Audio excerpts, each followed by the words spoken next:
Welcome to the Sacramento Injury Law Podcast. Welcome to the Sacramento Injury Law Podcast. I'm Lisa Mosby, your host, and today we're joined by Brian Jacobsen from Aiken and Jacobsen. With decades of experience fighting for injured across Northern California, Brian is here to let us know how long personal injury cases really take and why. Brian, thank you so much for joining me today. Sure. Happy to be here. These things seem to drag out. It sure feels like it to me when I talk to folks who've been going through this. Everyone wants to know, when will they receive their settlement? For a standard personal injury case in California, what is a realistic window from the day of the injury to the day of the check? Well, I wish I could give you that answer. The reality is, you never know. Everybody is different. I can tell you a couple of things. In terms of standard, again, there's no standard. In cases that we've handled where maybe you get a couple of months of treatment, you get better, which is a fairly straightforward, small car accident. It could take anywhere from, whatever your treatment is, build that in. And then after the treatment, the next step from the attorney standpoint is it'll take anywhere from 30 to 60 days to gather the necessary documentation, which is medical records and medical bills. Once those come into our office, we'll prepare a settlement demand letter, send that out immediately to the insurance company. And again, they could take as much as 30 days to look it over and come up with an evaluation. Once that happens, typically we get an offer back. I communicate that to my clients immediately. They'll tell me what to do, whether to, hey, let's get it settled for that, or no, let's continue to negotiate. The negotiation may take a couple of days or a couple of weeks, depending on the schedule of the insurance company and in terms of going back and forth. Once the actual number's agreed to, you can add probably another 10 to 14 days in terms of the client will need to more than likely sign a release saying that they're releasing the other side for payment of whatever the amount is, and then getting the check in. So, I've seen cases, obviously settled as quickly as a couple of months that were fairly straightforward, as they can also go many years, depending on if you have to go to trial. That can add anywhere from 2 to 3 to 4 years to the process. And I always like to add terminology into these episodes because it helps us to understand the process a little bit better. We often hear the term maximum medical improvement, or maybe MMI, the acronym for that. Why is it actually dangerous for a victim to settle their case before their doctor says that they have reached this stage of recovery? And how does waiting impact our timeline?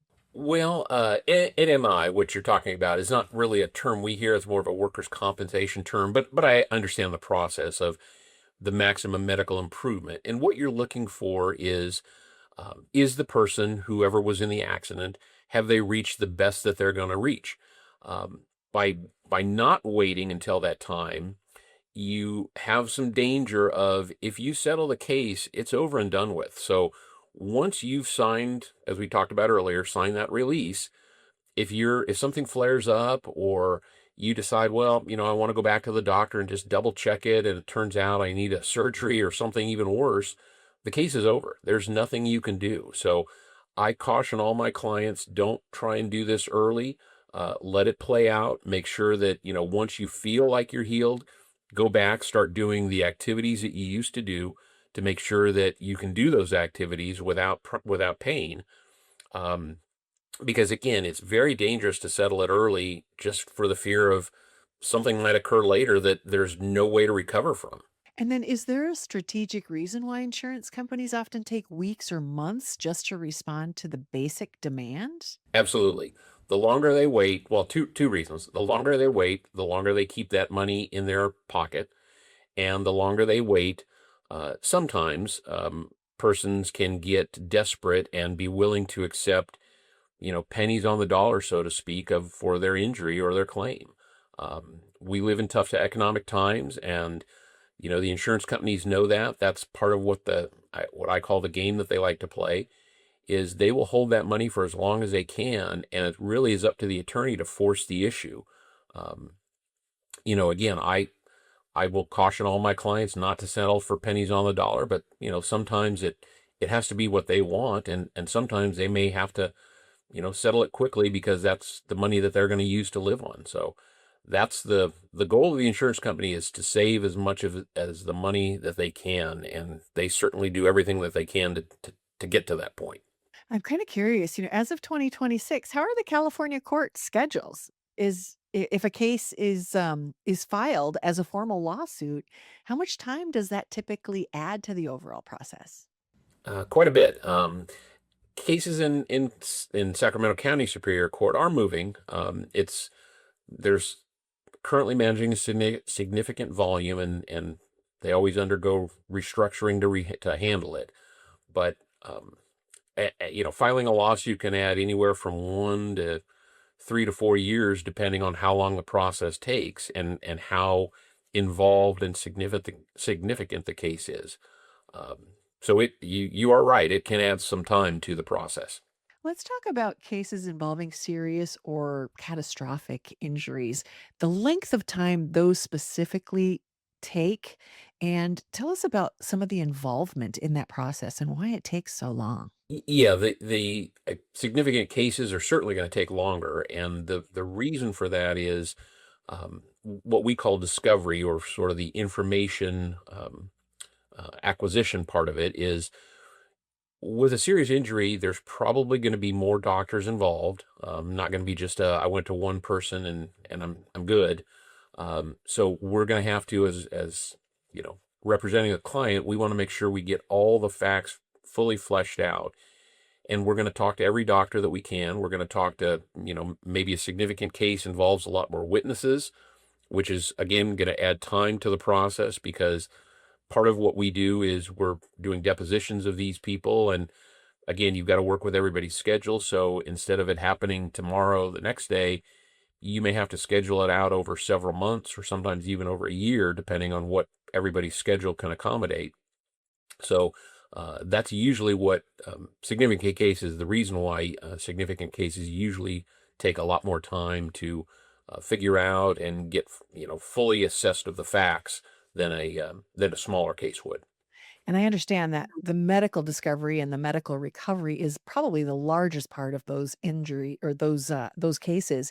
But how much time is really spent behind the scenes, on accident reconstruction or gathering video footage, interviewing witnesses? I would think a lot of that evidence could disappear quickly and needs to be captured as soon as possible. I know you need to do all that stuff before you even start. Can you speak to that? Sure. And you're exactly right. Quite a bit is handled behind the scenes, but a good attorney, what they're going to do is, once they've met the client and figured out what the sort of overall issues are in the case, that may be when they need to get right into action. If it's a case, like you say, where evidence could be lost, again, what we want to do is make sure that we get out, and whether it's through ourselves or through a highly professional investigator, get out and investigate maybe the scene, talk to different witnesses whose memory fades over time. We're also going to be talking with all the physicians that treat in the case. Possibly there's some experts that need to be involved that we talked about in one of the earlier episodes. Again, we need to meet with that expert, apprise them of all the facts that are ongoing in the case. Because again, a case is very fluid, and what we find one person says, maybe another person confirms, or has a different story. So again, there's a lot of investigation that goes on behind the scenes of, hey, this happened to me, and now I want to get reimbursed for it or paid for it. There's a lot that goes in between that. And I'm curious, when you actually start talking numbers with the insurance company, and once a demand is sent, what does the back and forth with the insurance adjuster actually look like? It can be different each time. It's some adjusters I've dealt with have been doing this a long time, and they know that they come in with their set number, and it's we're just going to negotiate back and forth. We can do it in one phone call. Others, it takes some prodding, I guess I would say, in a polite way, to get them to actually move. and it can take anywhere from a couple of days to a couple of weeks. And again, that's dependent on, schedules of them. They may be on vacation, so, you have to wait for them to get back or something along those lines. But I would say most negotiations on the straightforward cases can be done within a couple of weeks. And what happens to the timeline the moment that someone decides to stop negotiating and actually files a lawsuit? Well, that's when, what I tell my clients is that's when you lose a certain amount of control, because the court is going to step in and they're going to set the timelines. They're going to tell us when we have to do certain things. And unfortunately, that's, being a person who likes to be in control of things, that's a little bit difficult for most attorneys to handle, because a court tends to run on a much slower schedule than what I would like to. I'm fairly aggressive and I like to get things done for my clients. But again, you've got to, you'll file a complaint. The other side will have 30 days to answer that complaint, and then we go back to the sort of the investigation or discovery process, which, again, if a lawsuit's been filed, that could be anywhere from a year to 2 years that it could take where that occurs. Now, that's not to say you can't get a case settled. Certainly, we've had many cases where once the lawsuit is filed, the insurance company says, well, let's mediate it. Let's try and get something done. You can always talk settlement once a claim is filed, but if it goes all the way through to trial, you're going to add several years to the process. I was curious about that. Does that lawsuit pressure usually make the insurance companies settle or start negotiating a little bit faster, or do they dig in for the long haul and they're willing to wait it out? Sometimes they do. I mean, sometimes the lawsuit actually prods them to get moving because, again, for them, it's all a business decision. If it's more money for them to hire an attorney to go through the discovery process, which is fairly expensive, they may say, look, let's just pay that amount, the cost of it, and see if we can get this case settled. Where other cases, more significant cases, I don't think it causes them to dig in necessarily. It's just, it is what it is, and we're just going to play it out to the end. But yeah, I mean, it sometimes can be a help in some of the smaller cases, sure. I'm kind of curious what is happening during that final clearing period once a settlement is finally reached and signed. Why does it take so long for the client to actually get funds in their hand at that point? Well, it shouldn't take too long. I mean, typically what happens is once a claim is resolved, the next step is going to be the insurance company is going to want a release of liability in exchange for the payment of whatever they're offering. That has to go to the client and be signed.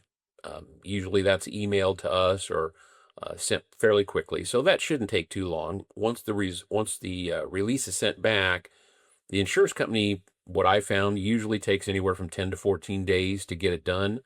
During that time, the attorney should be working on trying to reduce any liens that are out there, whether it's with hospitals or medical providers of that sort.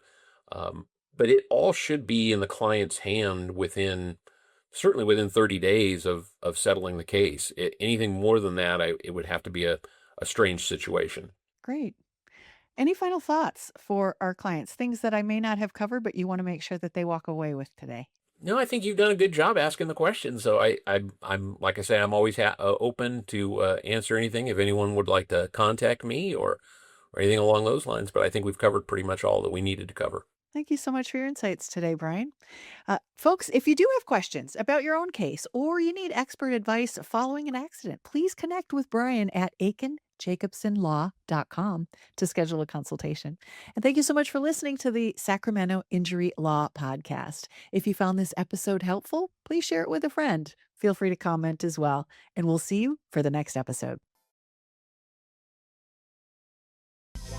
Thanks for watching. Be sure to hit that like and subscribe button and leave us a review in the comments.